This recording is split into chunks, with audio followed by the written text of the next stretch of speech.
Good evening, everyone, and welcome to another edition of Behind the Curtain with Jason Rumble.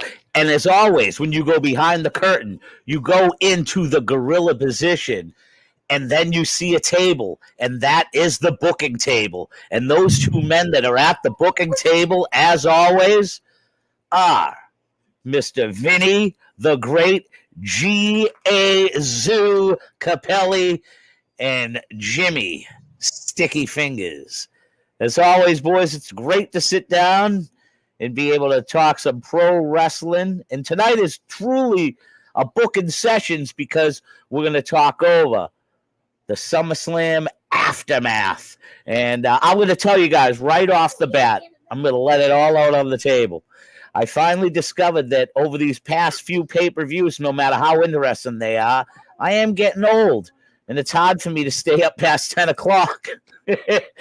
and no lie, dude, that pay-per-view was long. I probably caught half of the match before the ultimate main event, and then I scramble watched the main event. My son, my 7-year-old son, JD, filled me in. I woke up and the ending had occurred, and the G.A. Zoo was right on to the U. But anyway, hey, let's I gotta say kick this to the main event of the evening. I do want to point out something. Yes. That technically both of my predictions in the gorilla position happened. One of them was spot on. The other one, it happened, just the wrong person. But anyways, that's a good thing. So you asked me before we started the show what my thoughts were. I'm going to tell you right now. Slam dunk as far as a premium live event. Thought the show had phenomenal matches. One of the best opening matches probably, in a long time, especially for SummerSlam. But yes, Logan Paul is the real deal, without a doubt. And Logan Paul.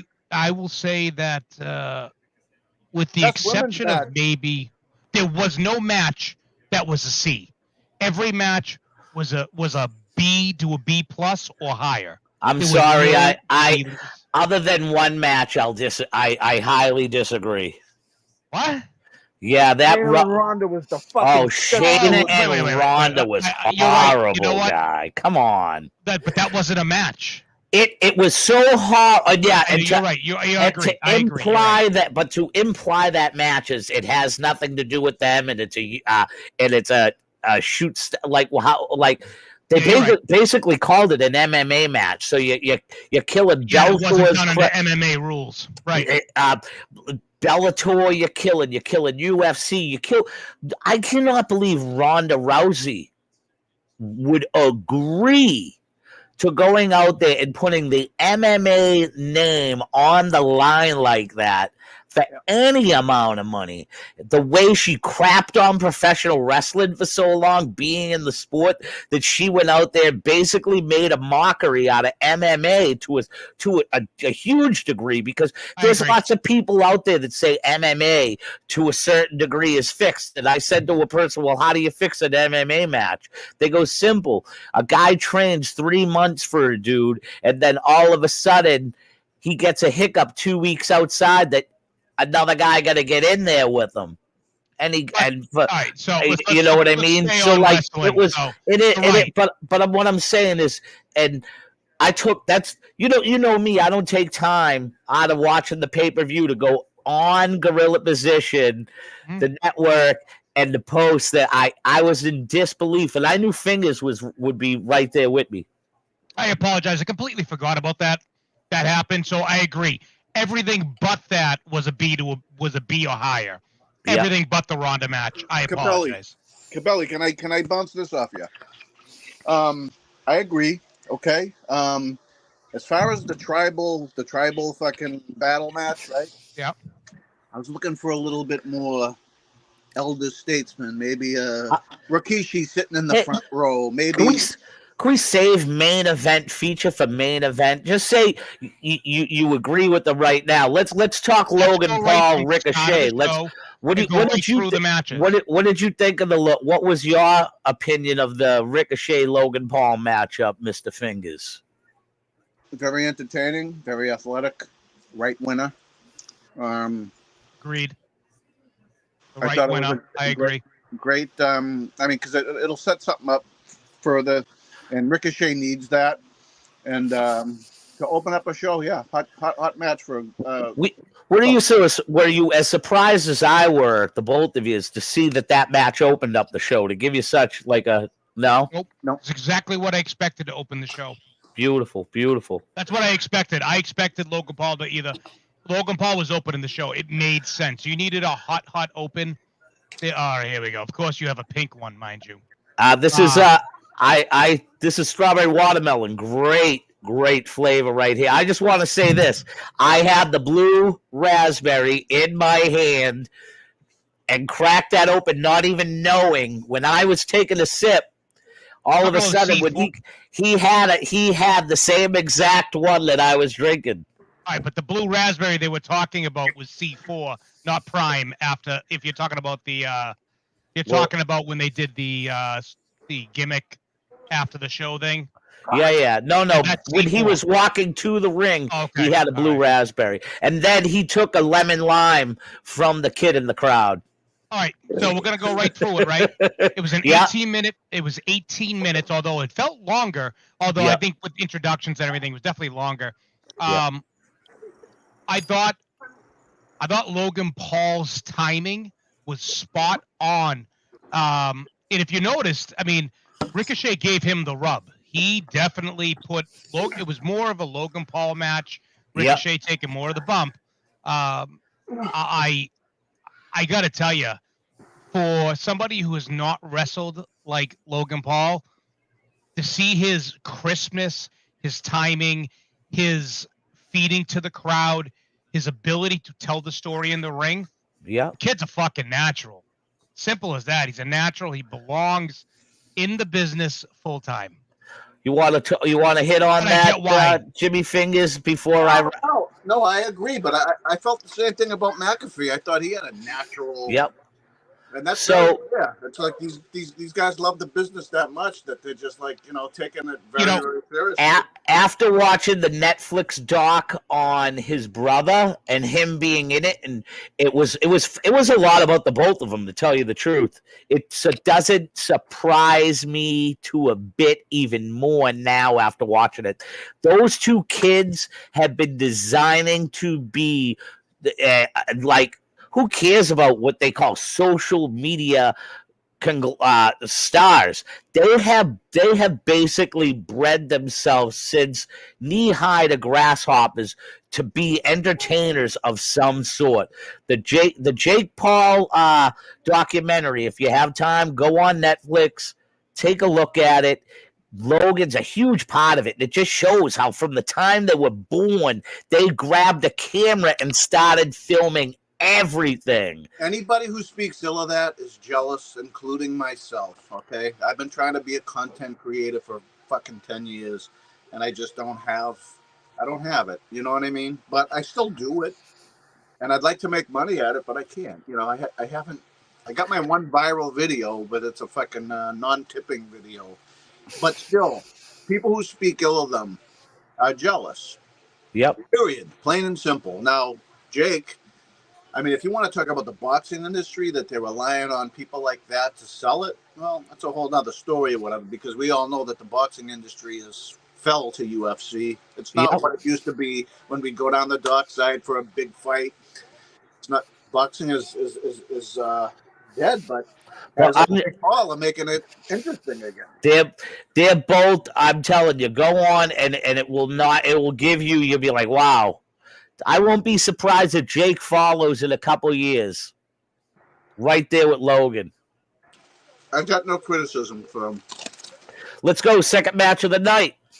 Cody Rhodes versus Brock Lesnar. Can I start out? Yeah. Now, I've been clamoring for why. Answers to the story, what have you. great match. And the way it finished, when Brock went into business for himself with the acknowledgement, I didn't care anymore about why. I just thought it was getting Cody to the next stratosphere. Great match. That's all I got to say. Meaning going into why do you feel he went into business for himself when he gave the handshake? Wrong terminology. Yeah. That was not in the script for him to do that. Really? Yeah. He did that on his own. Very interesting. Yeah, I thought it was a nice touch. Yep. It had no story. Yep. But if you want to look at it as like, hey man, I was just trying to get you to step up and graduate you, man. Yep. And that's like his show of approval, almost like the Undertaker gave. The Undertaker. Let's just face it, the Undertaker's the one that gave Brock the ultimate rub. Taking that streak at WrestleMania, and now I look at Brock Lesnar, and this people may call me crazy, but I look at Brock Lesnar as being the guy who got the touch and the rub by the man, the myth, the legend, the Undertaker himself. So as much as people give Brock crap about how he comes back and what he does, when he comes back, he's box office money. The only criticism he gets is when he's hogging up titles being in that role. I don't think. Hold on. I don't think you'll ever see Brock Lesnar hog up a title again. Yeah. So you have to remember the reason why they hogged that title on him was there was nobody at the level at the time to take it. Now, excuse me. The problem with that, well, not the problem is at that time you were trying to rebuild Seth. You were trying to. Roman couldn't get over with the fans. It wasn't what the fans wanted. Yet Vince was sold on Roman having to be the face, but they couldn't make him John Cena. Giving the belt to a guy like Randy didn't make sense. It made sense to have Brock be Brock. And you know what? You're right. People can say what they want, but what the fans don't know or what the boys say in the back, and most of the boys will tell you, Brock is above all a businessman for the business. He will put people over. People have loved to work with him in the ring because anybody who can step in the ring with Brock Lesnar and step out of the ring and still continue to have some quote unquote career, even if you lose, but you move on, look at what happened to CM Punk, AJ Styles, all those guys, right? They got stronger after losing to Brock. Even though they lost, they got stronger. You know who got fucked Capelli was Drew McIntyre because of the pandemic. Yeah. Drew McIntyre got fucked because Drew McIntyre was shoved down people's throats, and at the end of the day, he doesn't have the charisma to hold the flagship together. That's agree. the downside. That's the downside to him.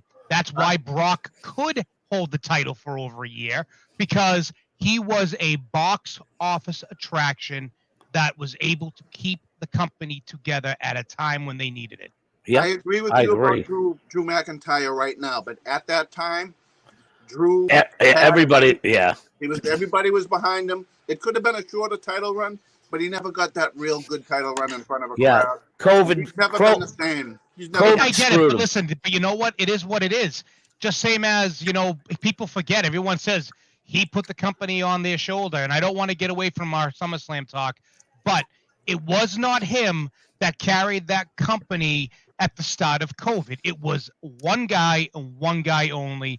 His name was Randy Orton, and Randy Orton's storytelling in front of 0 fans was more believable than anything fucking Drew McIntyre had done pre, during, and post COVID. I'm just being honest.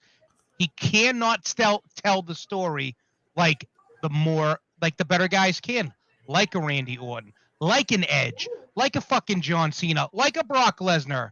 He is I don't want to say he's a one-hit wonder, but what he is he's like that ice cream sandwich that it tastes really good, but it's not an ice cream sundae. You know what I mean? He's a sandwich, not a sundae. But anyways, let's get back to, we can talk about him when we get to it. Thoughts on the match? I thought it was a great match.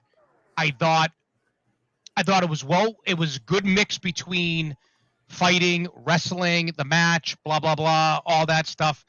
I think at the end of the day, the story was told perfectly, and the way it ended was to keep Cody strong. Plus, and I will put it out there, it sets Brock Lesnar up for his next feud, which will most likely be after this little thing when he comes back, the Ring General Gunther. I'd like to see that. And it will That's be what I want to it'll see. be phenomenal. So that's what we're probably going to. And Gunther won't have the title by then. He's breaking Honky's record in 20 days. That match don't need a title. And that's the thing. He doesn't need a title, but the feud will go. So we got a couple of things here real quick before we move on. We will get to the MMA worst match ever. Ferguson, yes, he hasn't held a title for a year. You're right. Also, I see Drew will always be a mid-card title holder by Facebook user. I may agree with you. I think Drew's days, and we'll get to them in a little bit, but I think Drew's days as a main eventer have come and gone. I agree. Jeff also says he agrees with me. Cody looked strong as fuck. Gunther versus Lesnar would be a banger. Absolutely. Oh, hey, Pelly, what's up, brother? So it would be a banger. So at the end of the day, we had two back-to-back great matches, which Jay, you have anything else you want to say? Did you? No, I'll be honest. Yeah, I like I said, I fell asleep for the last two, but I got zoned in and out of that. So yeah, no, I like the Cody Brock match, but for some reason, the handshake, I thought it was perfect. Yeah, I loved it. Perfect. It was because the thing is right. It was not scripted, but it's that way of keeping Cody strong by getting the handshake from the guy who's the ultimate alpha male. That's why I said he's the man with the magic rub. He got the Undertaker's rub, man. So I look at when you get him to it, and he acknowledged this ain't a backstage thing that I'm posting on Gorilla Position. Hey, look at this! What the fucking the dirt sheet gave us to read. This is something we all got to see. Acknowledgement in front of the 60,000 people there, the millions and millions watching at home, that Brock Lesnar, the man who took the Undertaker's streak, gave Cody Rhodes the handshake like a man in the middle of the ring. What more needs to be said? So nothing. And it's like I had this discussion, you and I talked about it, and that right there is the only thing to me that was way better than my original idea of believing it had to end like in a match in the 80s and 70s and 60s, that when it came to an end, but it wasn't written. So it shows that Brock was smarter than whoever wrote the match. But those matches don't have to be written that way for a good story to end, as we talked about the last Yeah. All right. I get So let's transition to what really isn't a match, but it was the Battle Royal. I loved how they brought in, they gave us a little Macho Man from his history, promoting the new Slim Jim commercial, but the fans finally got what we wanted, the wrestling fans. LA Knight went over in the Battle Royal. There's really not much to be said. Yes, of course, Omos is made to look strong, which makes sense. The last two people in the ring were fucking Sheamus and LA Knight because they had just wrestled the night before. The right person went over, also setting up something tonight on the TV. You're likely going to see, because he's at Raw, you're going to see The Miz versus, LA Knight.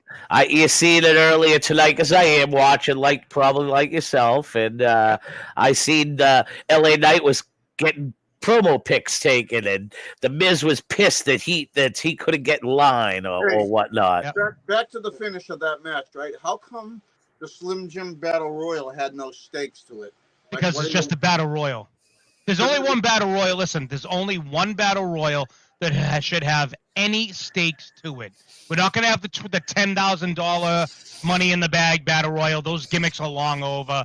The only battle royal that should have a stake to it is the Royal Rumble or the Andre the Giant battle royal. They've already done it. This was just a way to get some people that should be on a pay-per-view like this, like an AJ Styles, like an LA Knight, out there without taking up too much time. I think I understand what he meant was like the match, the battle royal could have been like the winner of this Royal Rumble will receive a title shot on his or her on his respected brand.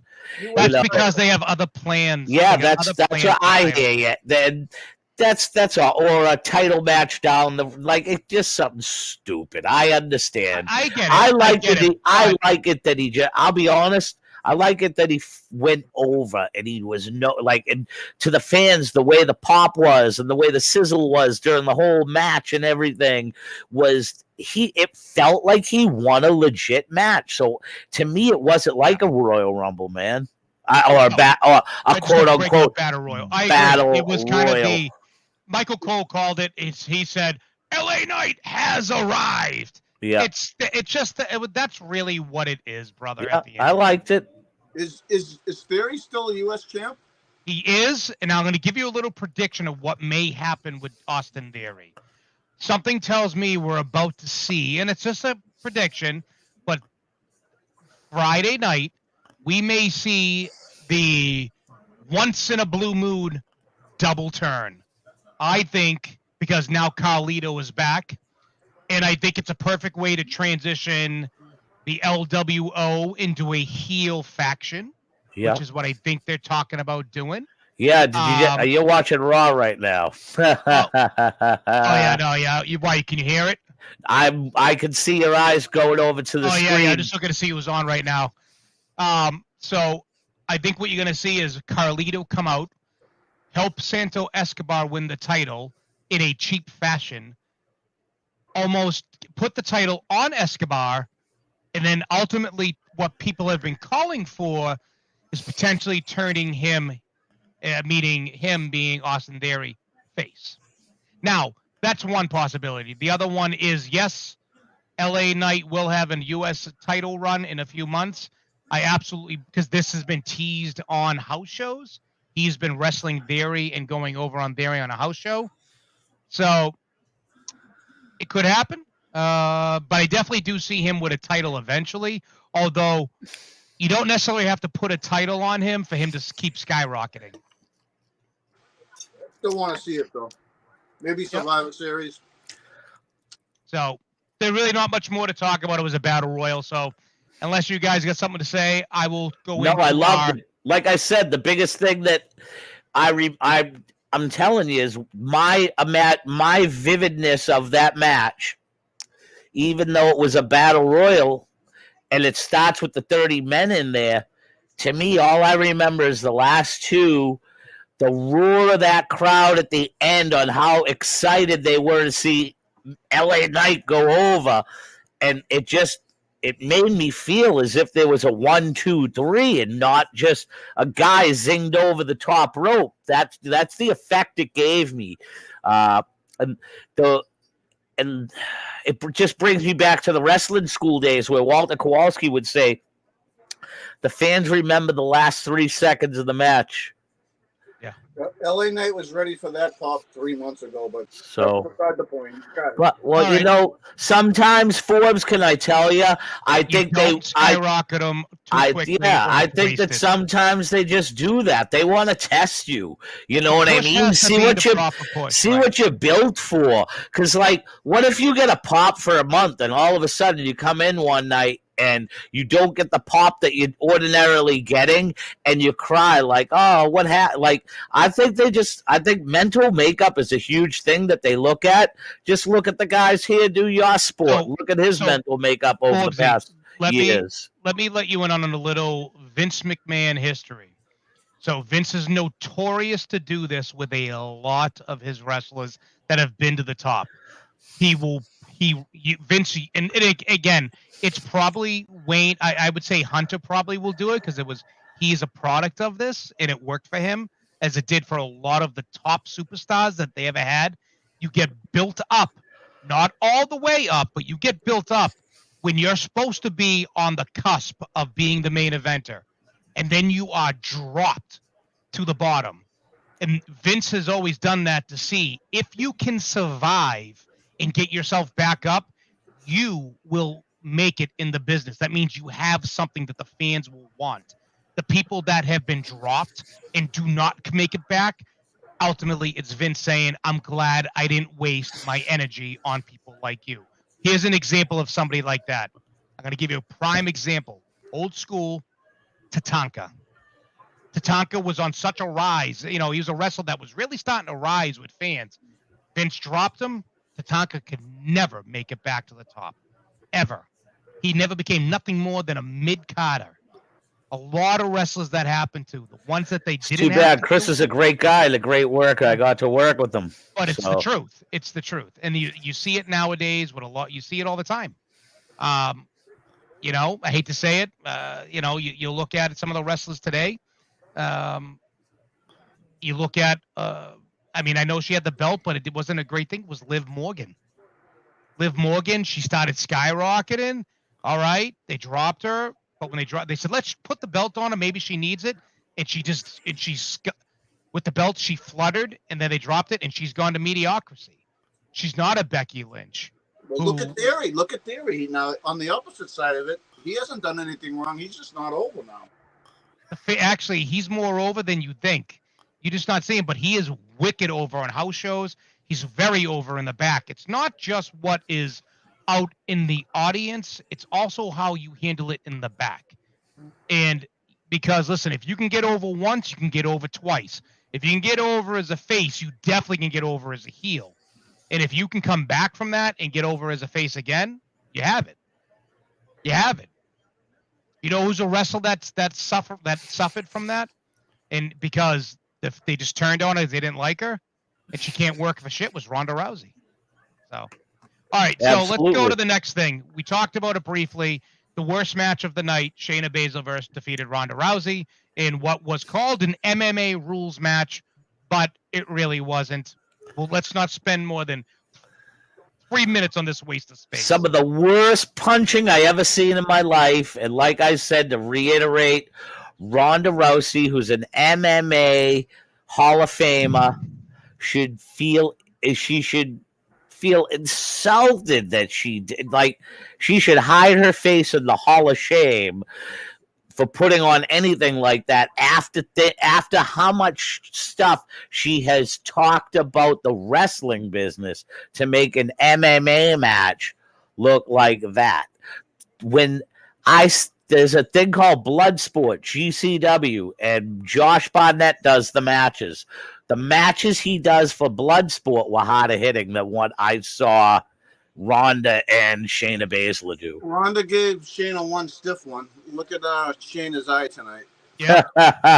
Yep. Well, that's good, at least. I mean, but I just thought it was the worst match I ever seen. I thought it was an insult to the world of MMA. Well, I won't even say that it was horrible. But it was an insult. It was the second shortest match of the night. So, regardless, I got nothing to say. It sucked. It was a waste of time. I would have rather have seen Austin Theory versus Santos Escobar for 10 minutes than that. But I got nothing else to say. If you boys don't, then I think everybody here in agreeing it was the drizzling shits, as Rumble would say. And yes, Ferguson just said it. It was the drizzling shits. Yeah. All right. Next, we talked about him briefly just a few minutes ago. The Ring General Gunther defeated Drew McIntyre via pinfall. Clean. 1, 2, 3. Great match. Stiff as it should have been, or made to look stiff. That it was a classic. I want to point out something before we even start. Vince McMahon had zero to do with SummerSlam, by the way. He is on a medical leave of absence, just so you guys know, due to spinal surgery. He had zero to do with SummerSlam. This is all Triple H, Nick Khan. But this is a classic Vince McMahon style. That's why Monday night has been good. Yep. Yep. this is a classic two big behemoths going after each other. Great match. The right person won. And I think this is when we start to begin to see the downfall or the quote unquote heel turn of one Drew McIntyre. Yeah, I think the crowd had no connection with Drew whatsoever in the match, even though the match was good. They were silent until the end. Yep. But that had nothing to do with Gunther. The match was hard hitting. It was a lot of beef slapping around, but you see the frustration in Drew's face, man. He's just not connecting. A heel turn is a must for him. He needs a shakeup. Ferguson, I just want to point out, he says match of the night. I will agree in far as technical terms, maybe not my second. This was, to me, the second best match of the night, but pretty close. But yeah, it was great storytelling, especially to us wrestling people who appreciate wrestling. Yep. If this wasn't the flashiness of the Logan Paul, Ricochet match, which we all could appreciate. This wasn't the Cody Rhodes, this was this looked like more like an old school match. We would have gone to the Boston Garden to watch, and it would have been, 20-minute slobber knocker. I'm going to tell you this, match, but it was great. I've been to one of many Boston Garden matches, and in my whole life, I will say this. I don't think when it comes to Gunther and anybody who's been in there with him, he probably has the hardest hitting matches that I've realistically ever witnessed. And these are on TV. And I've seen some dudes, I've seen some brawlers back in the day, month in and month out at the Garden. Gunther is a different, and whoever he's in there with that hard hits, like Sheamus, and Drew McIntyre, and especially those two, mother of God. I've never seen anything harder. I've never seen anybody hit harder. Which is why, remember too, his chops. Listen, I think we've all taken a chop or two. We've all felt Rick Fuller's chops, right? So not all of us. You and I have, Rumble. Whether it be a joke or not. But I'm not sure how stiff he really is, or how good he is at making it look stiff. I know he's tight, but I wouldn't say how stiff he is. That's just the way some of them work. But I'll say this much: he definitely brings that 80s type of no nonsense mentality to the ring, but I do think to really get him elevated, it has got to be Brock Lesnar and Gunther next.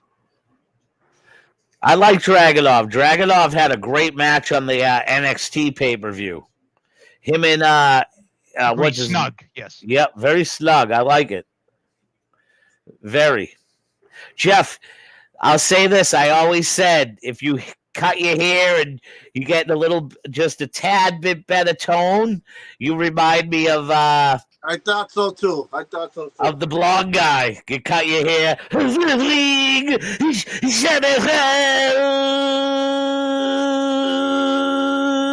right.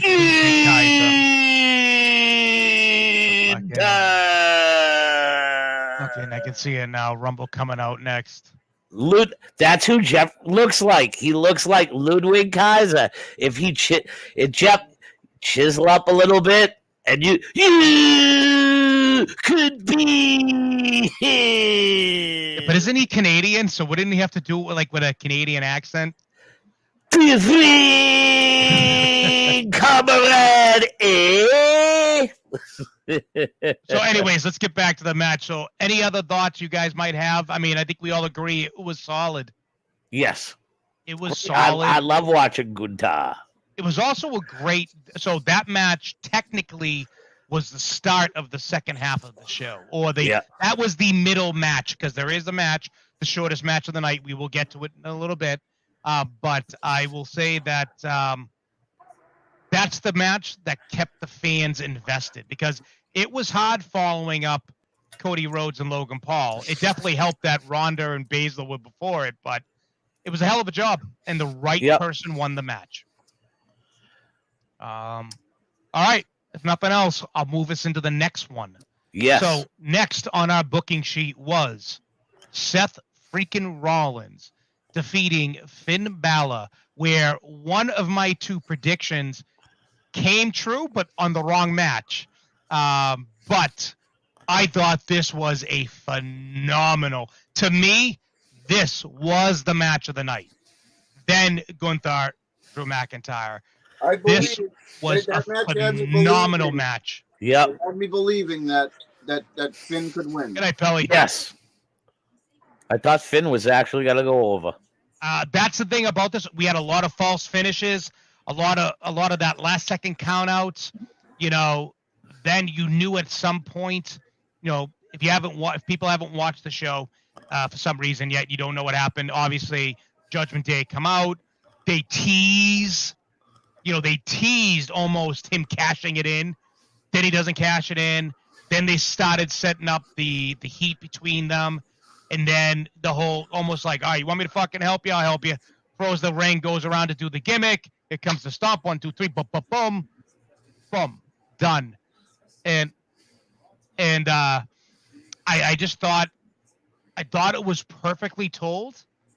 Sets up more stuff in the future. But I thought the match itself was just great. Yes, but Between the back and forth, the false finishes, everything. CaPelli, everybody hit it also set the burners for Judgment Day dissension. Well, that's starting tonight on Monday Night Raw. Yes, because what his name was the JD Irish McDonough, Ace. Yes. Yeah. Who has been long rumored to be joining them. Yep. And now just beat down Sami Zayn. Wow, Sami Zayn's elbow looks like a Dude, big... you're way ahead of me. What the hell? Sami Zayn's elbow has a huge knot in it. Looks like he just dislocated it. Oh, You guys are way ahead of me. what the fuck is that? I don't Take a know. look. Hold Did on. that just happen? I'm just getting caught up to it now, so let me see this. Did he have see that this. before the attack? I don't Oh know. my god. Oh, ooh, yeah. What the hell? Oh, you know what? I wonder if that's... you know what that looks like? I hate to say it looks like a cyst. Cameraman zoom, baby. Yeah, I know that. You know what? Wasn't he wearing a big... I thought he was wearing a big shoulder. Wasn't he last week when he wrestled? Didn't he have his arm heavily taped up? I'd have to go back and watch last week's Raw, but I think he had his arm heavily taped up, and that could be it, what you guys just saw on Monday Night Raw. It looks more like a cyst, like one of those big balls. It could just... He might have to have his elbow drained. It doesn't look like anything's broke. But anyways, so to the match. Thoughts, opinions? Yeah, that match had me believing that Finn could win. The false finishes, just really fast paced. Perfect match, man. Match of the night for me. Same here, match of the night. Without a doubt. Did you get to see the whole match? I watched that one. I tuned in for that. I was still coherent. You know, the one thing that really takes away but doesn't take away from the match itself is the fact that the WWE still has not implicated the male getting involved with the female interaction. So there's just so much that Rhea Ripley can do that us, the wrestling fans, know that nobody male is going to do such things. So I think that's one of the biggest things, that Rhea Ripley being part of Judgment Day, or any female that interacts the way she does on the male interaction, it's kind of a bummer, because it would be really nice to see somebody one day just, you know what I mean, and them change the rules to a certain extent. But I've always been one that I don't really want my son who watches it seeing a man put his hands on a woman because you're told that it's not the right thing to do. Ferguson says it right. She does need to defend her title more. They need to get her somebody to wrestle. Yeah. And not named fucking Raquel Rodriguez. That's the problem right now, is the only other person on Monday Night Raw for her that's over as much as her or that makes sense for her is Becky Lynch, and Becky doesn't need it. Yeah. But yeah, you're 100% right. I listen, at the end of the day, she should not be teasing. The problem is they tease too much her involvement with the guys. It should not happen. Leave it be. If they're not going to do it, which they're not going to do, stop teasing her involvement. Stop letting her get because you involved know in the that a match. guy isn't gonna. We Right. all know the male is not going to hit her. And that's the thing. You know what? The way you do it, the way you get it, let Dominic be that fucking guy that is the one getting involved because she's whispering in his ear to do it, like, or whatever the gimmick is. Regardless, I agree, but I'd rather focus more on the match itself because I thought Balor and Rollins put on great. That was a grade A match. Grade A. Fucking A. I know Rollins hates a 5-star match, but that was definitely a 4.5 to a 4 to a 4.5. Yeah. That was a phenomenal match. And like Fingers, like you said, when you believe that Seth Rollins is going to lose the belt, and you don't think there's going to be outside interference like you usually do with the tribal chief, Yep. that makes you more invested. Yeah. So, to me, match of the night, phenomenal match. It was almost near 20-minute match, 18 minutes and 30 seconds. Great match.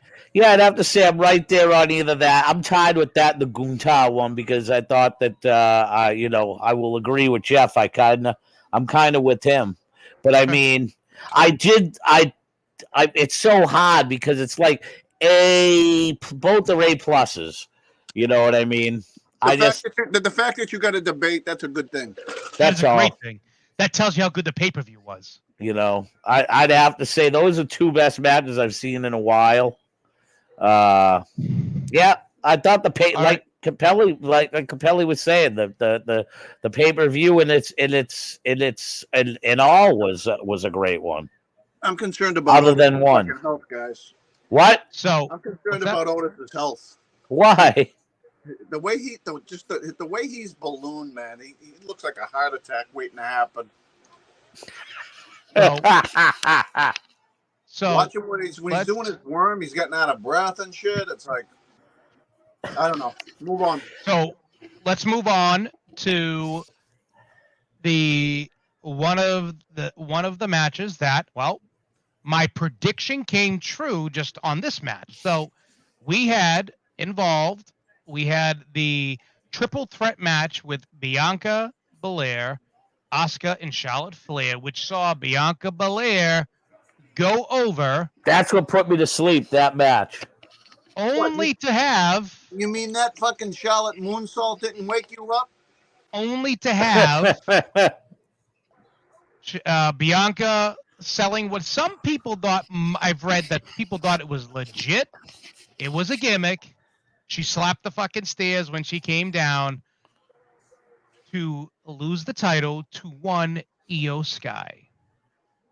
Yeah, Io. I thought I was dreaming when I seen Io cashed it in and took the belt. So let's go into the match itself, which was a 20-minute match. It technically was the second longest match of the night. Well, because it has Charlotte Flair in it. Not the best match I've seen, not the worst. It definitely wasn't an A for me. I've seen better. I'm chopping at but I'll say this much. I think overall it was okay. I would have rather have seen Asuka win and then Io go over on Asuka versus Bianca getting a cheap-ass 8-second title run. Why? Why Bianca Belair? I think maybe that's what might break the straw that breaks the camel's back that makes her a heel, and she goes with the hurt business. She won't go heel now because she's doing fucking Slim Jim commercials. So Oh, they're putting her over as yeah. a fucking face. So you know what I mean? It's like, to me, and you're right, because the first thing I thought was, excuse me, gentlemen, I just got to fix my connection here. The first thing I thought was, great idea, because the new Hurt business, she could be involved in it with her husband. They are eventually going to go heel. She should go heel. She's had her time as a face. Now you'll have a phenomenal heel run. But she had heel in her in NXT, didn't she? yeah, but the problem is she needs to do it on the main roster. Yeah. Right, listen, And I just don't. I mean, you know, I've read that some of her pops are pipe fed.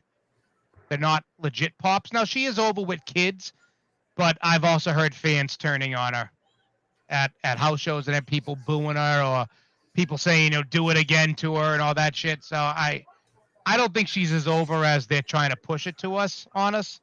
I look at her, and I'm sorry to cut you off. I look at her as like a little bit better than Naomi. Other than that, I don't. The problem, and I'm not gonna say the problem is I've never been enamored by. Her gimmick is so stereotypical. The black girl doing the black thing, and like, even though it's, oh man, I'm gonna get canceled for saying that, but no. Let me. I know what you're saying, and I'm gonna tap into what you're talking about. You guys can cut me off when you think I'm not. I apologize before anybody, you know. Well, you're not. You didn't say anything. I'm sorry. No, I did, because I stereotyped something. No, there's nothing to be stereotypical about. She's doing the hip hop, the stereotypical thing.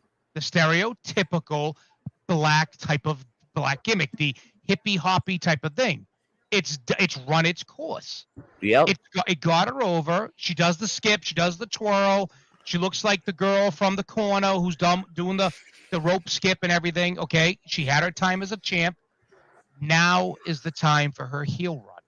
It is the perfect time to set her up in a heel run.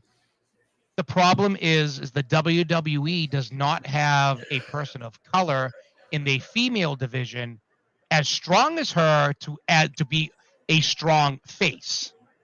And as you know, I would imagine they don't want to have, and I'm sure this is some type of PR move, because I'm sure it's talked about.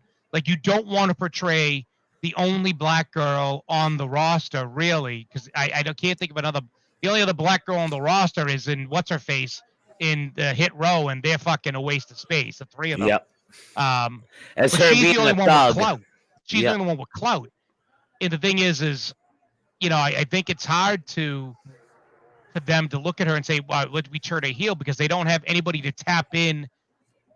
Again, it goes back to politics and social, and what we live in the world, and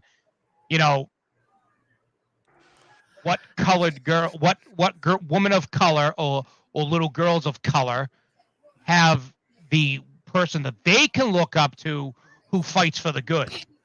They don't. Yep. If she goes heel. Yep.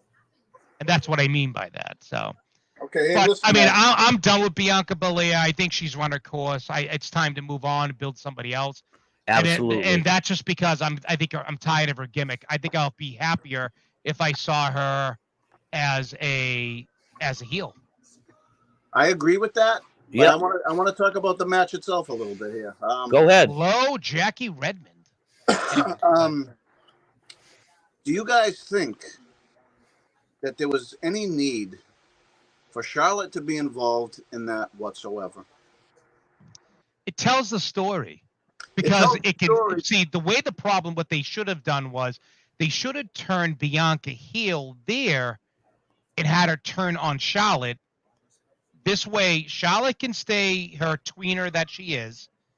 Asuka, as much as she's a heel, she's the heel that gets over with the fans because they love her. But yeah and no, because Asuka versus Bianca is not headline material. To me, it's not just Well, that's why I Add wasn't. Charlotte into That's the why, mix, and dude, let's be honest, fingers. Charlotte helped make that match better than what it would have been. I disagree. But I will say this: up until the point where, like, I was very underwhelmed with the match. Charlotte has got to stop doing those moonsaults, man. She's horrible at it. I thought the match was falling flat until Charlotte had Asuka in the figure eight, and Bianca did that fucking splash off the top rope while Charlotte was up in the spider. Nice connection. That's when the match picked up, and then the chaos ensued, and then I was back invested because I forgot about Io, so they got me on it. They kind of swerved me. I was like, "You kidding me?" Like Asuka seemed like the odd person out of all of this. That's why Asuka should have been the one to win the match and then lose the EO. Exactly. So the ends justify the means because we got the moment of the night, as far as I was concerned. Io got a nice pop for that, man, and it was the perfect ending. She did, but I think we all can agree it ain't gonna be a long time. The only way that title run stays long is because they do the typical damage control helps her keep it, but it ain't gonna be as long as people would like. Charlotte, though. She's gonna she be fed can't to talk. Io can't talk on a mic. You need it if you're gonna be a world champion and represent at the highest level. You've got to be able to talk on a mic. So and if Asuka at least does a whole and she goes nuts. Yeah, you know what I mean? So that means Kairi Sane's coming back. So that's the match I'd want to see. But I think Io will be fed to Charlotte soon enough. Who's coming back? Kairi Sane is coming back? He's coming back. The Pirate Girl? Yep. Yeah, the Pirate Girl. The one that nearly broke her neck. One of my favorites. Nia Jax almost broke her neck. Yeah. Yep.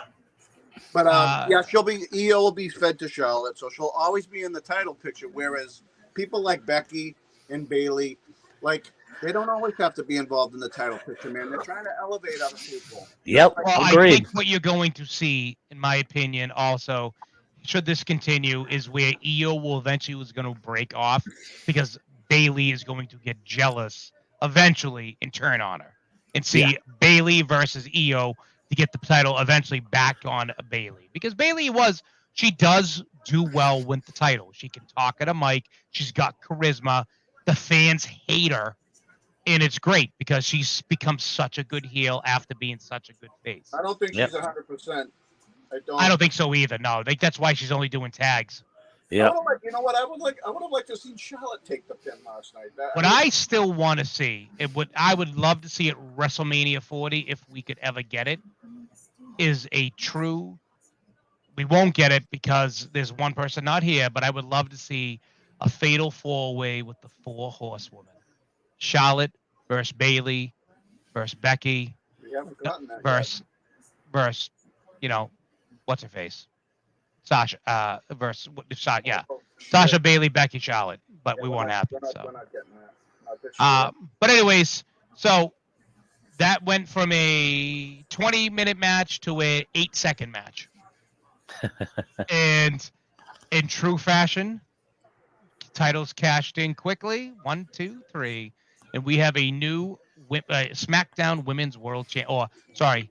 That is the Women's Heavyweight Champ, or whatever they call it.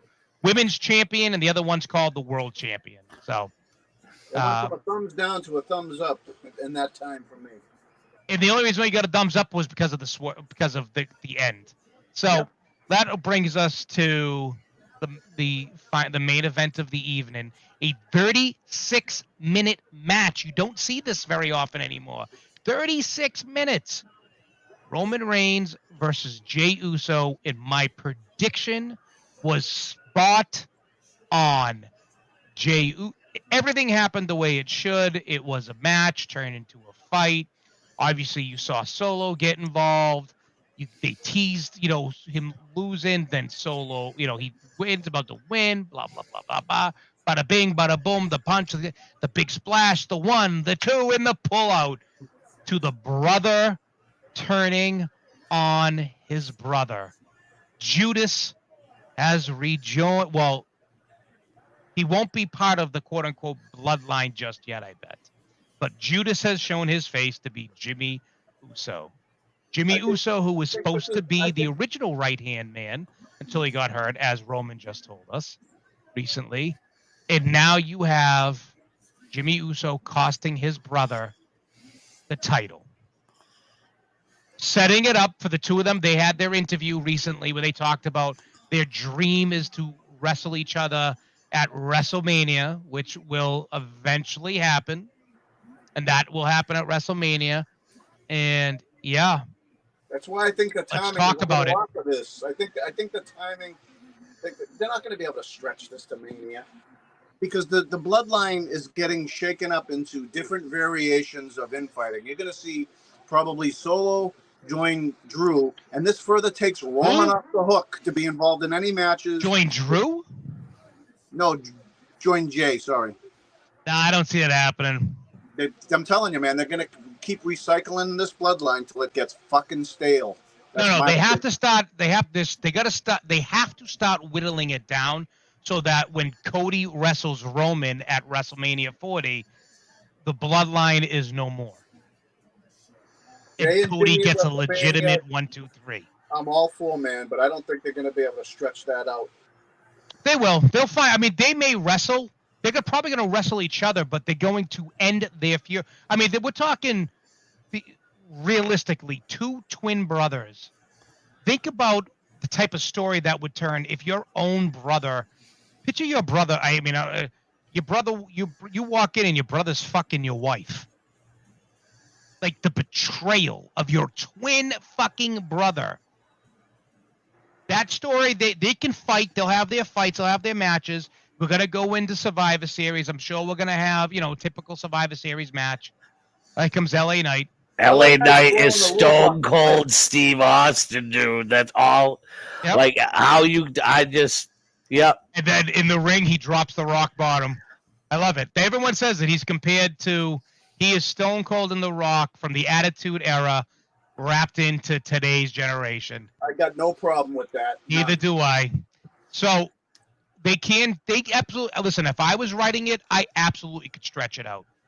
Absolutely could stretch it out. So it is definitely doable.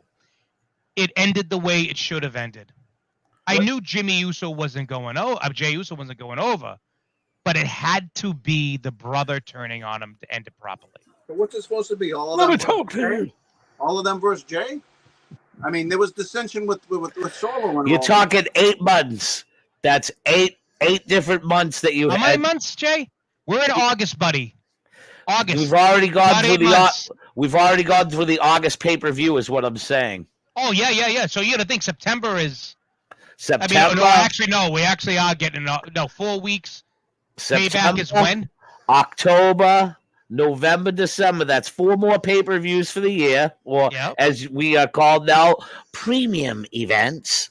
Then you go January, February, and then March, nothing in March. No, my nothing friend. in March. We have nothing in March. It's just and April. That's 7 pay-per-views. Yeah, they don't wrestle. That's what I'm saying. So to say that can't be stretched, come on. Oh yeah, absolutely. I'm just showing you. I'm giving you the layout that 7 premium events before the next WrestleMania, man. Great story. That would be great storytelling too. If you could actually extend it 7 months, that's phenomenal storytelling. What story are you going to tell? Is it going to be all of them? The story of the brother. Then you got to get Rikishi involved because his sons, and then Roman still ties in because Roman has caused all this dissent between the sons.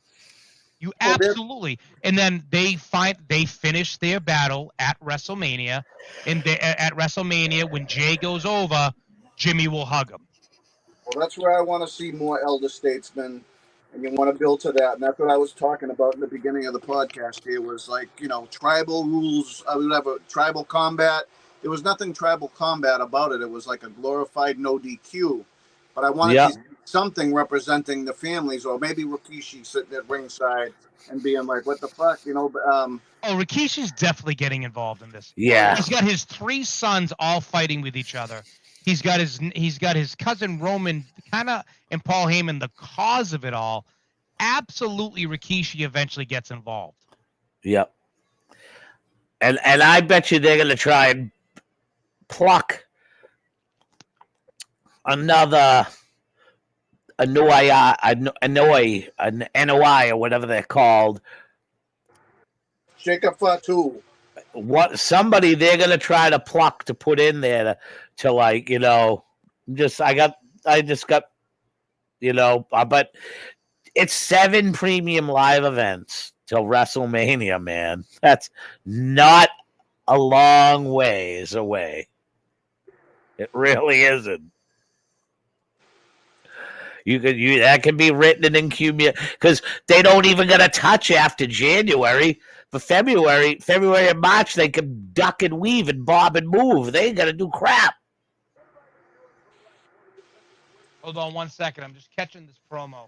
I have it paused so that after we're done with this, I can watch this.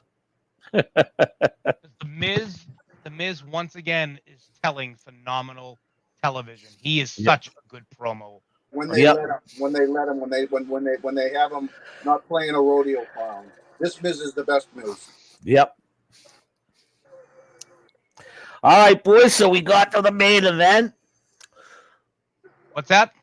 We got through with SummerSlam. I want to end on one question. What? When is CaPelli going to fucking sign up for his team? What?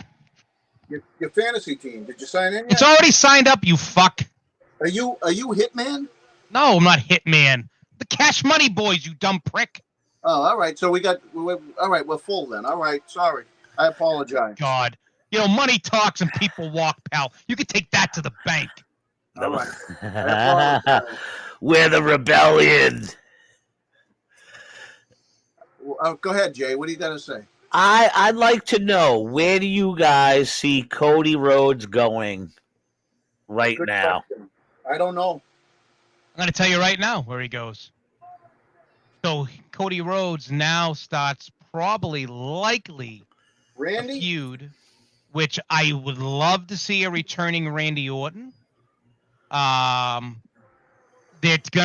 teasing Shinsuke Nakamura, but I think that's for Seth Rollins. Yeah. I think we're going to see Cody have his issues with the Judgment Day. Probably really start with Damian Priest if they don't continue on with the whole Damian versus Finn thing. Yeah. But Cody's next major feud, if he returns, should be either heel turn of Drew McIntyre, which would make perfect sense because Drew can say, I was the guy until you came here and took it from me and blah, blah, blah, and yada, yada, yada, yada, yada. Yeah. Or, you know what I mean? Or a Randy Orton because the teacher versus the student comes full circle. What about Randy Orton's injuries? I've heard that I've read he's due to come back anytime now. The other person it could be is the return eventually when he comes back is Bray Wyatt. I'm sick of depending on him. But that's my whole thing. I'm not. How can you depend on him? Yeah, you can't depend on him, and he'd be back by now. So. Did they say illness? I'm curious to know what this illness is. Who? Bray. They're talking illness. Mental illness, brother. Yeah. Mental illness. Maybe it's nothing. Something tells me maybe he became suicidal, man. And that's hard to say. That's hard to tell the fans, and that's very private. I mean, I'm only guesstimating. I'm not speaking as if I actually know, but I will tell you that it was definitively probably mental illness is why he has been out for a while. I don't know, man. Can't depend on him. That's why it should be Randy. Randy Orton would be great. They'd match up well. They look great together in the ring. But if his health won't let him, then I'd like to see it be somebody established. Or like I said, give me him versus Damian Priest. Can I tell you who I'd like to see? I want to see an established superstar.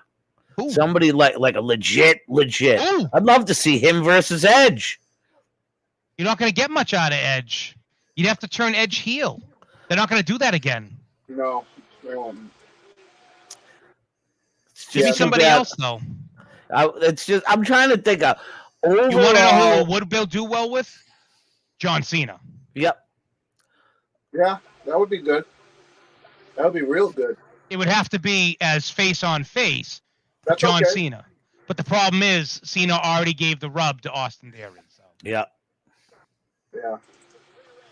That would be good. But I hear what Jay's saying. It's because if you go back to the whole, okay, the Bloodline's been the greatest story in wrestling in years, and there's some couple of sub stories, but they need to keep building other stories and other stars as well, and not just the Bloodline. Because Well, they are building other stars. I mean, the Bloodline is just a SmackDown story. They're building LA Knight. They're building the Judgment Day. They're building Dominic Mysterio. They're building, they're building other things. So, like I said, they are building other wrestlers. Dominic Mysterio will be the biggest name one of the biggest names in pro wrestling in the next 24 months. Dominic Mysterio will be one of the top heels in the next 24 months. Without a doubt. And I mean, that's what I'd say, heel, biggest names. He'll be a sustained heel. Jay, did you see? Now that we're done with the Rumble, SummerSlam. Did you see they started rolling out matches for Wembley? No, I have not. FTR versus the Bucks, Adam Cole versus MJF. Yep. Which opened the door for Punk and Kenny. They're going Punk and Samoa Joe 3 weeks after they just wrestled. So, not that it matters, but I thought that. Well, here's the question: with all the re-signings that they just did they re-sign Kenny Omega? Yep, the whole elite did. Oh, that's the question I posed. That's the one thing that I'd like to ask you. You watched the Cody documentary, obviously. Yep. Did you notice how Cody only involved 2 names out of the best friends group that he has? Well, the best friends group was him and the Bucks. Well, no, he was best friends with Kenny. He was part of the elite. He was part of the elite, but he was more friends with the Bucks before he was with Kenny. I think they were friends, but they weren't. The Bucks and Cody were like this. Yeah.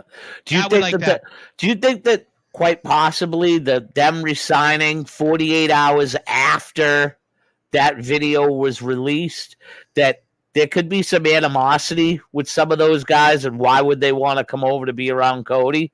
No. Do you think it could? Do you think it would ever, maybe a year or so down the line, could it ever really open up a legit Survivor Series style match between the elite and Team Cody Rhodes? It could have happened if the WWE was not owned and Vince was not involved in the WWE.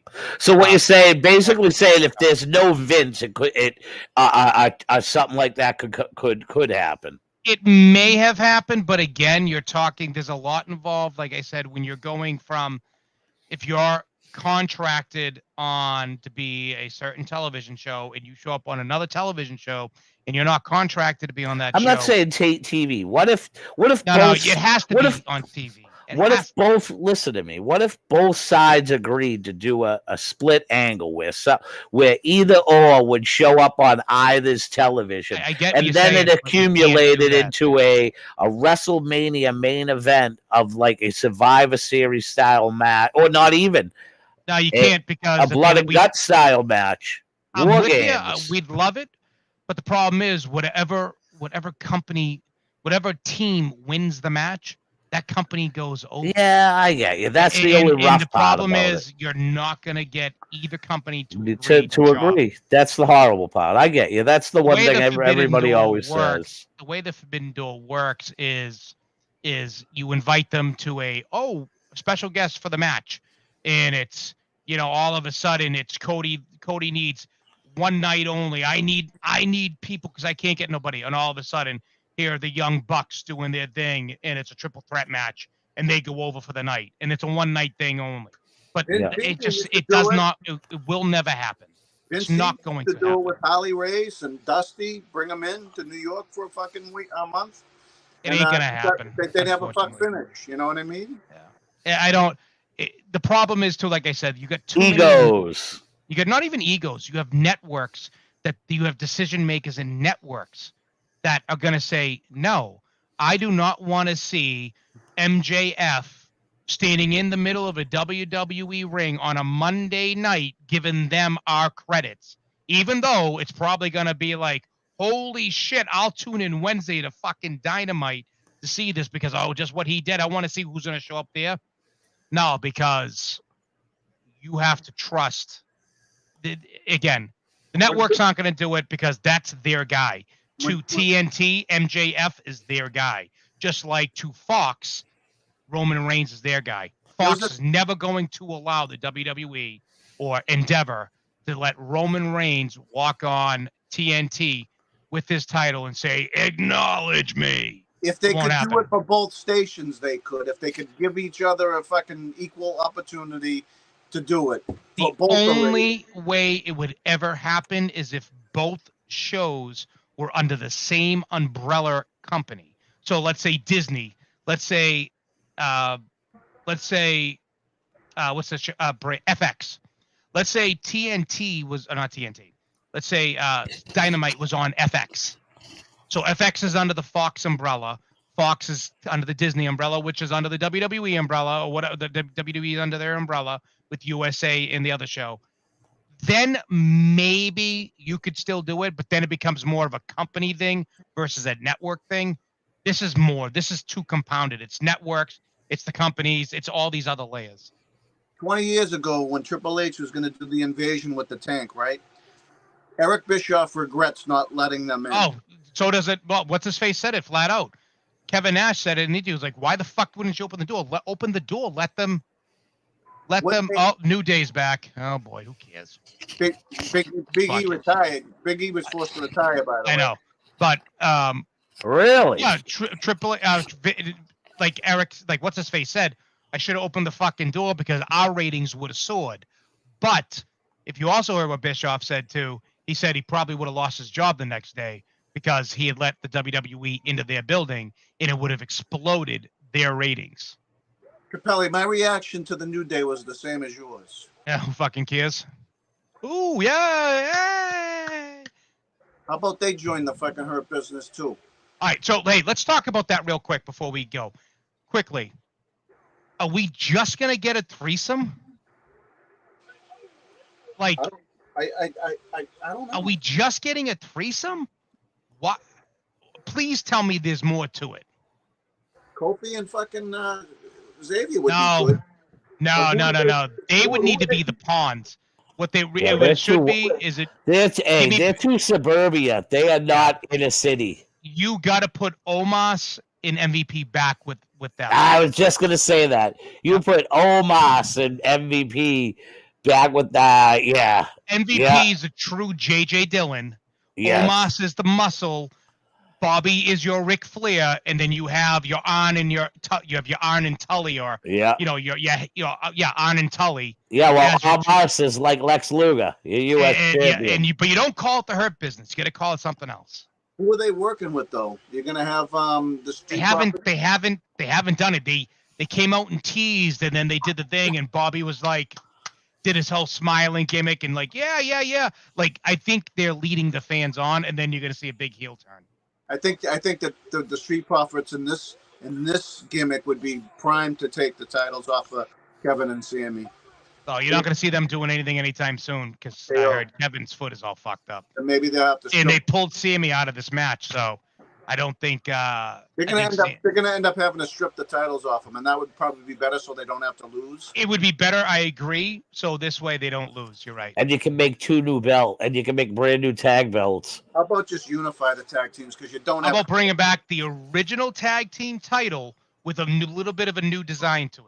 I would love it. Saying that same shape, that kind of almost like that bread. It looked like a big loaf of bread. Yeah.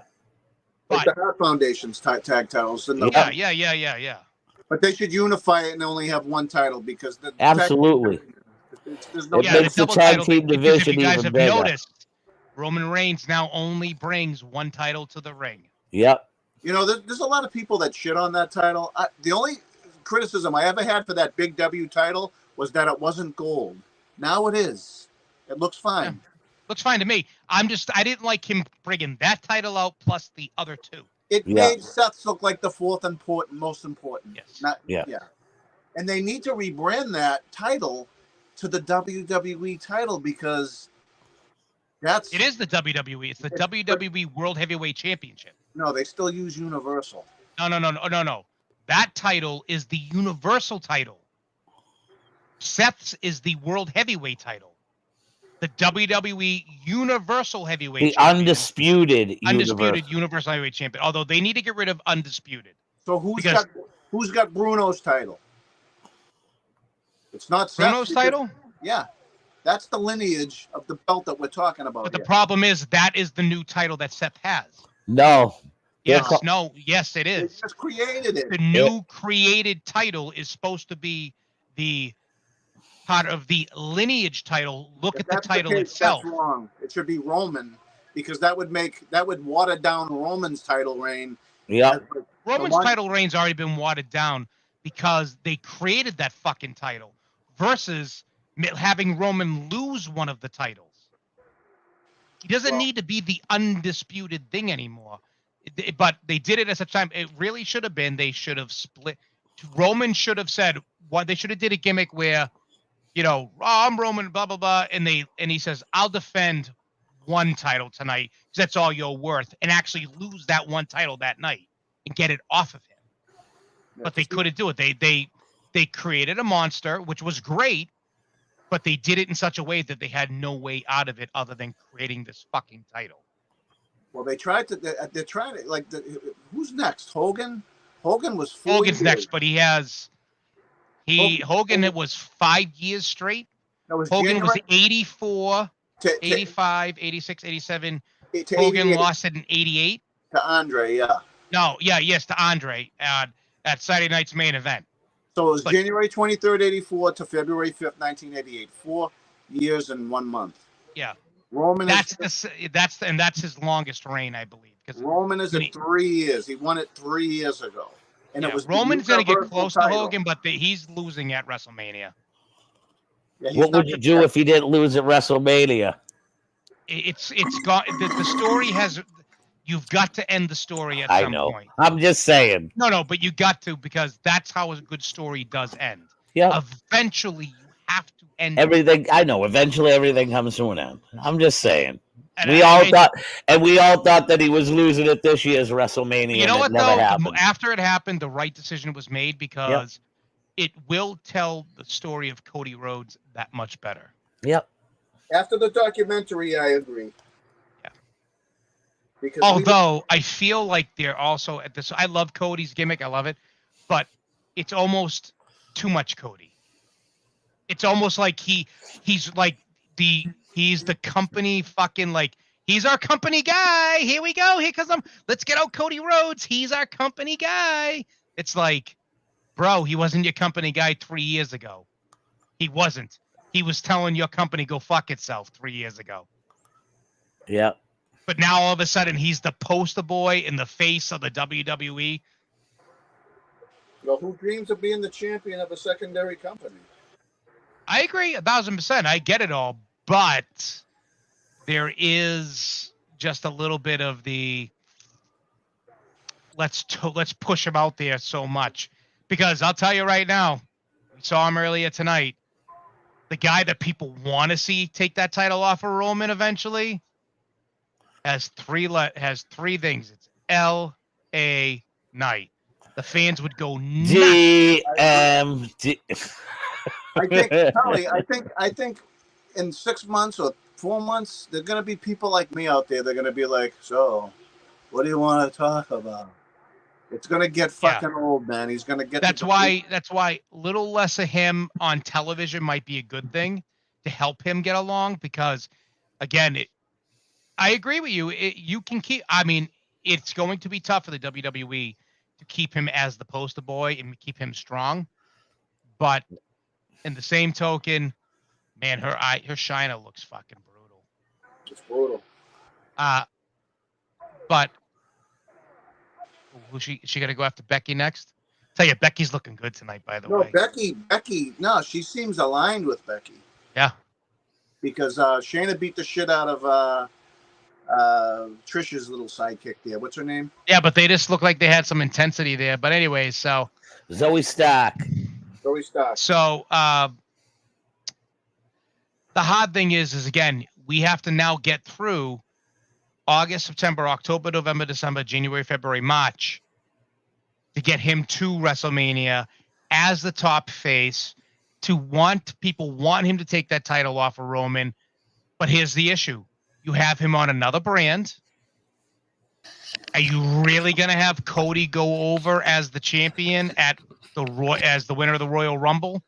And the only way to do that so he can set up is to get him somehow involved in SmackDown, to get him on the SmackDown, to start getting him eventually on the SmackDown, to get him working Roman to the point where he does not have to win the title to set up the match, because LA Knight really should win the Rumble and then take on the new champion at that time, which most likely would probably be like a Gunther or something, because I don't see Seth making it to WrestleMania, or even better, a Damian Priest. Yep. How about this? How about, say it is Randy, right? You're talking about too much exposure for Cody. Randy comes back, triumphantly returns, RKO's him to hell. Maybe you put Cody out for a few months, few weeks. Kayfabe. Cody's hurt because of the fucking brutal attack by Randy, and he's off TV for 2-3 weeks. That'll stretch out some time a little bit. Hot grows fonder. Then when Cody returns to address Randy, a little bit more pop, a little less exposure. The thing with working with Randy Orton is Randy Orton can take a storyline and extend it for 6 months because he's just sadistic, and he's not Brock. It's not a Cody could step into the ring with Randy Orton and wrestle him 100 times, and you can believe it. You people will never believe Cody Rhodes could step in the ring with Brock Lesnar 100 times and survive, because Brock is going to break him in half. So it's a little bit more believable with Randy. It does make sense. It'd be a great story. The question is do they want to do that to Randy? Do they, I can see Randy maybe, or Randy coming back and winning the title too. Maybe they keep him away from Randy because, Seth's going to need somebody strong, especially somebody to take that title off of him, because Seth shouldn't go into WrestleMania as the champion. I hate to say it. I don't want to see Seth. I love him as the champ, but he doesn't need the belt. And if you're going to do something with LA Knight, maybe WrestleMania is the right spot to put a strap on him and put the strap on him. Jason, can you sing the song, the Seth Rollins song? How does it go?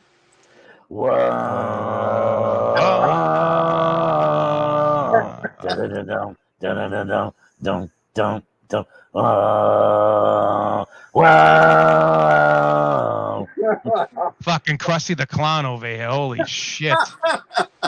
Fucking if fucking Apocalypse was listening right now, he'd be like, oh, yeah, clown.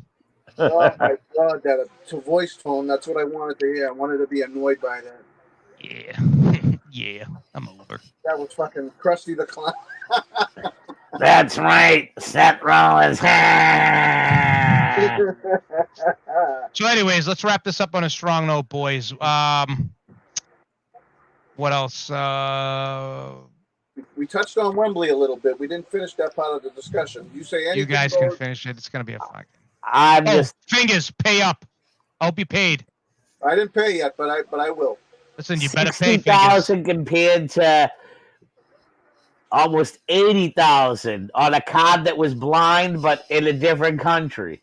Yeah, but 60,000 is what the place holds. What I was telling you, what holds Ford Field? Yeah, Ford Field is not the Pontiac Silverdome, my friend. Ford Field only holds about 60,000. It's only 40-something thousand. Ford Field for a football game. Check it on your thing. Is 68,000, almost 69,000. Okay. Hey, look, the Red Sox actually fucking won instead of getting they did. A bunch of fucking 3-2. So anyways, what I was saying about fucking Wembley was that Samoa Joe comes out on Collision, which is a good show, by the way. Don't care what the ratings say, man. It's a very well-packaged show. Samoa Joe came out, which I thought he was going to challenge Miro. That's a nice match right there. That would have been. Well, all right, boys, you ready for this one? You may get a little bit of a swerve. a particular female wrestler has left Women of Wrestling for unknown reasons. AJ Mendez, baby. AJ Mendez has left Women of Wrestling. Who's AJ? AJ Lee, Women CM Punk's wife, has left Women of Wrestling. Thinking about this, think of where are they? They're at Wembley. Who's Yep. from Wembley? Paige. Yep. What better surprise match to put out than AJ Lee and Paige or Soraya? Yep. Good call, Phil. What's Women of Wrestling? It's one of those. It's a program. It's a wrestling program called. Oh, really? I didn't even know his wife was wrestling no more. Started wrestling again. It's where Tessa Blanchard went to die. Oh, all right. I've seen that. Quite possible you're going to see somebody show up at and either help Soraya or wrestle Soraya at Wembley, which would be great. It would be great. AJ Lee's going to Wembley. There's probably still some surprises we haven't seen. Yeah, because it's going to be Kenny. I'm telling you, it's going to be Kenny Omega versus Will Ospreay at Wembley Stadium. I've seen it a million times. It's not going to put asses in seats, though. Oh, look at that. Sonya Deville suffered a torn ACL out indefinitely. Well, there goes that title run. Sonya Deville torn ACL. You might as well move those titles off of them now. It should have been the women's tag team titles are cursed. You know where it's going to go? It's going to go to Dakota Kai and Bailey, and they're going to do the two. All three of them have titles. Watch. Those titles are cursed. Have you not noticed that everybody who has held those women's tag team titles, company, walk out of the company, or you get injured? Oh, yes. You guys think they need women's tag titles? Yes, because of I do, because there's too many women right now. No. What they need is what they need is to get rid of that title and do like a women's television champion. Like they used to have the old Arn Anderson belt, a women's television champion, a champion that can go to both shows, wrestle on both shows, doesn't need the world title, and still be over like a motherfucker. See, I still think you need that, and I like the women's tag belts. I like the tag belts. Women aren't. I'm sorry, but women don't have the same tag team chemistry that men do. They don't. You don't see a lot of women tag team in the indies. You see men tag team in the. You don't see a lot of women tag team in the. They don't. In my opinion, their psychology isn't the same. Yep. Well, if they had somebody. It all depends on who's training them too, because when Fit Finley was down in the WWE training the women, it was he didn't train them in tag teams. He trained them as single wrestlers. Yeah. But you and I both know it's a different mentality. Yeah, I know that. I'm just saying, if the right people are working with them, anybody can be any wrestler can be taught it. I'd rather see a women's television champion or women's intercontinental or U.S. title, something like that. Yeah, secondary. Raquel, please, will you stop? I can't stand you. Who's smiling? Go back to Braun Strowman, will you? Please. You busted. Smiling. Anyways, she looks like a fucking man. All right, boys. It's been a good one. 90 minutes. Solid. Let's call it a wrap. All right, fellas. I'll see you. We'll do some gorilla position in a couple weeks. All right, let me get the pen out. The pen is officially closed for the night, boys. All right, fellas. Jason Rumble. The Great Gazoo. 2 for the pink, 1 for the stink. Well, 1 for the stink, 2 for the pink. However combination you like it, it's still going to smell lovely. Jimmy Fingers out.